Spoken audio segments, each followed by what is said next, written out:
Salomim, so'lim, ko'ksimdadir ikki qo'limda bugungi uborkamni boshladim. Qizlajolar, bugungi uborkam ham sizlar uchun, ham o'zim uchun. Yaqinda ro'zai Ramazon kelyapti. Shuning uchun birinchi o'rinda oshxonamdan boshladim uborkamni. Bugun sizlar bilan generalniy uborka qilamiz. Domda o'tirasizmi, nimchayam oshxonangiz tor deydigan dugonajonlarim, men xo'jalikda o'tiraman. Faqatgina domga o'xshatib, onam bilan ikkalamizni proyektimiz mana shunaqa chizdirib, shunaqa uy solganmiz. Xuddi domga o'xshaydi. Hamma sharoit ichida bo'lgani yaxshi, chunki dadam bilan onam ozgina katta yoshlar bo'lib qoldi.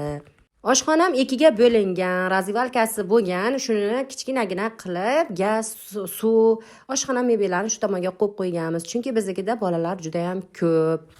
Bolalar juda ham ko'p deganimga hayron qolmanglar. Meni o'zi bir dona qizim bor xolos. Opam yonimizdaligi uchun farzandlari har doim biznikida yurishadi. Biznikida sensalar, mensalar yo'q. Ovqatni opam qilsa ham birga yeymiz, men qilsam ham birga yeymiz. Chunki bir oilamiz biz. Menga marhaba opam shunaqa grill lifemi nima edi? Shunaqani spreyni bergandi. Qozoningiz oppoq bo'lib qoladi, shahzoda, seping dedi. Men bitta qozonga emas, hamma joyga sepib tashladim. Chunki hamma yo'g'imizni chirk bosib ketgan ekan. Shu mato bilan hamma yo'g'imizni oppoq qilib qo'ydim. Tani joni sog' bo'lsin, opa. Ha, qizlarjonlar, bitta asalimda asali oshxonangizga gilamcha yozib qo'ying degan ekan. Asalim hozircha eplab shuni solib qo'ydim. Katta oshxona bo'lganda oppoq gilamlarni solib qo'yib, albatta sizga ko'rsataman. Bu esimdan chiqmaydi. Bu napli dugonam ham meni o'ylabdi. Buni ham men to'g'ri qabul qildim. Oyog'idan opamni zak o'tmasin deganda, mayli siz o'ylamasangiz kim o'ylaydi asalim. Ro'zai Ramazon kelishidan oldin meni xursand qilib, yurakchani qizartirib, yurakchani dukkillatib qo'yinglar qizlarjonlar.